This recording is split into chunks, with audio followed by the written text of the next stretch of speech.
Contestant number 5, Chance Litton. The world top 5 baddies. The world top 5 baddies. Chance Litton.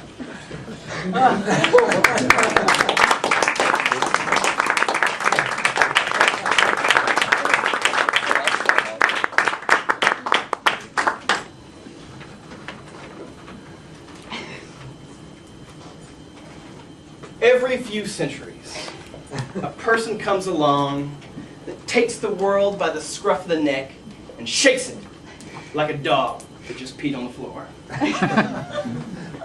When others say can't, they say can.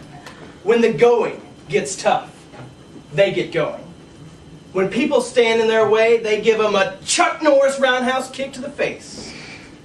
Let's take a few moments to salute the baddest asses in human history. Number 5 on the list is a guy who really knew how to get medieval on people's asses. Charles the Hammer Martel conquered Europe from the Channel to Hungary.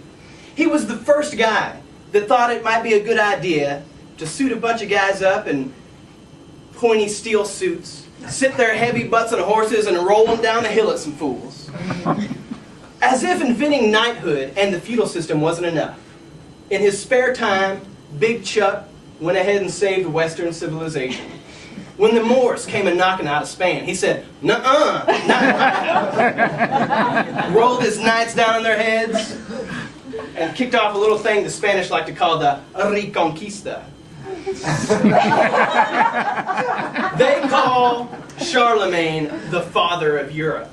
But seeing as how he's a couple of DNA donations down the chain, Charles the Hammer Martel should be called the big granddaddy of Europe. Next on the list of number 1 badasses is a guy who started life as a little fella named Temujin. After his father was poisoned and his family was kicked out of their village, little Temujin was living hard out in the wilderness. And his big brother wanted to give up. So Temujin axed the fool. Then he gathered up a bunch of mean horse-riding machines, went back home, and kicked some ass. In fact, he liked kicking ass so much that he just kept on doing it until he had kicked everybody's ass in the whole world. That place that we like to call Asia, Genghis Khan called my Mongol Empire. And he made everyone else call it that too. Big number 3 on the list was such a badass that we named a month after him. He came, he saw, he whooped some ass. When Julius Caesar was a young man, he was captured by pirates and held for ransom. And he told the fools, "Hey, when someone bails my butt out of here, I'm going to go raise an army, I'm going to come back, and I'm going to nail every one of your asses to a cross." And they thought he was kidding. He wasn't.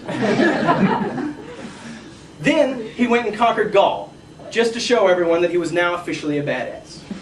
Now the Romans, being mostly top-notch badasses themselves, are not an easy bunch to impress. Especially if all you've done is conquer Gaul, which is, after all, just a silly old-timey name for France. So my boy Jules went home and conquered the Romans, which, seeing as how he himself was a Roman, was a very big surprise for him.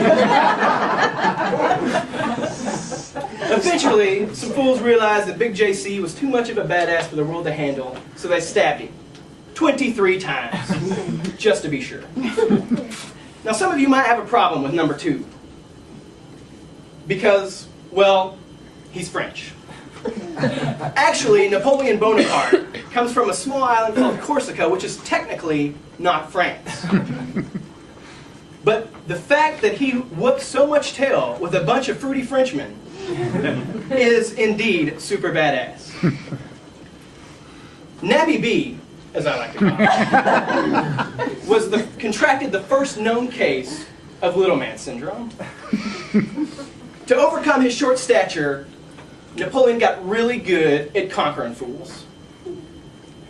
Unfortunately, in the end, or maybe fortunately, in the end, Napoleon was defeated.